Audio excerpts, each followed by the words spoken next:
Good afternoon, everybody. So let's talk about how we measure leadership performance. And I think this is different for a lot of people, but I thought I'd just put a nice little framework together because I've been expanding my knowledge and studying more in depth in leadership, particularly around former political leaders and some other knowledge that I've built upon servant leadership practice. And I think you need three things to build, or three components to build a framework to measure leadership performance. So these are three key words, and I've actually drawn a little framework for you that you might find helpful if you're in a company, you're designing, learning, training, or you're just an entrepreneur. So the first word I've got is insight. Okay, what's insight? What do I mean by that?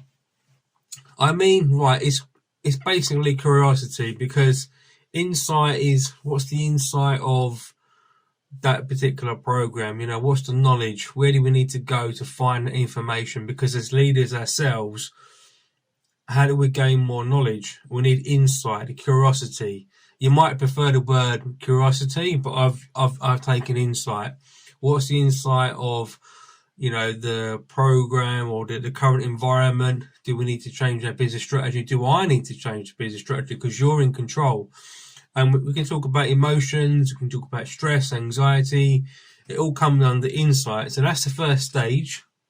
And the second stage is guidance, which is my favorite word, because in order to improve anything in life, we need guidance, whether that's guidance from other people, we set up our own guidance. For me, I set up different emails coming to me, reports. I read, I take a lot of content. I read every day because I'm learning, I'm growing as a leader, so that I can put out the right content for other people to learn. That's what a teacher does.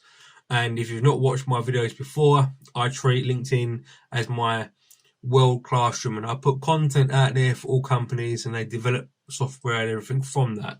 So guidance is important, because sometimes, for example, from political leaders and governments, they come up with new changes, and certainly last year the exams fiasco with Pearson education, and wasn't really much guidance off call and loads of different things. So guidance is really important. Guidance for you, so you know how to grow as a leader and measure performance. Because if you're not getting guidance, how can you increase that? Yeah, makes sense. And my last one, this is more emotional, I think. Reassurance.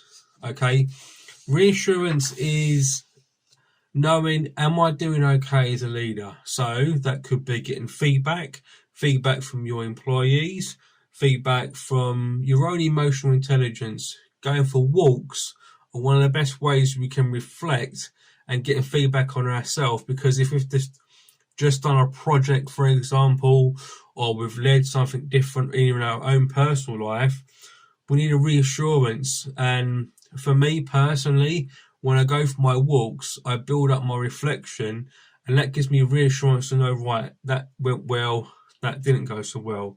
So you've got insight, guidance, and reassurance. Now, frameworks for me are very easy to draft up. I can draft frameworks up from a sentence. It's because I've been trained that way from university, and I'm a thought leader, so it's quite easy. But this is a little framework, so I'm hoping you can see that. In the center is where you want to focus on. That's your insight. So you're getting information that's going in. That could be your brain, for example, where you're getting your intelligence from. Guidance, you need to have a guidance surrounding that. Okay, so that reinforces the knowledge. And again, on 3, it's reassurance. How are you checking your performance specifically, and what does it mean to you when you mess up or you do well? Are you giving yourself praise? Those kinds of behaviors. And you can use this framework in a company. You can build up leadership behaviors and even training courses from this framework. And I've taken this from a couple of books I'm analysing at the moment. Obviously, to grow as a leader myself, I need to have insight. I get that from reading and consuming content. Hoping that makes sense. I thought it would be something different for leadership. To grow as a leader, you need knowledge. That's the end point, really. Anyhow, hope you enjoyed that. I'll see you soon tomorrow on more of my leadership videos. Thank you so much. Have a great evening or afternoon wherever you are, and I'll see you soon. Take care. Bye bye.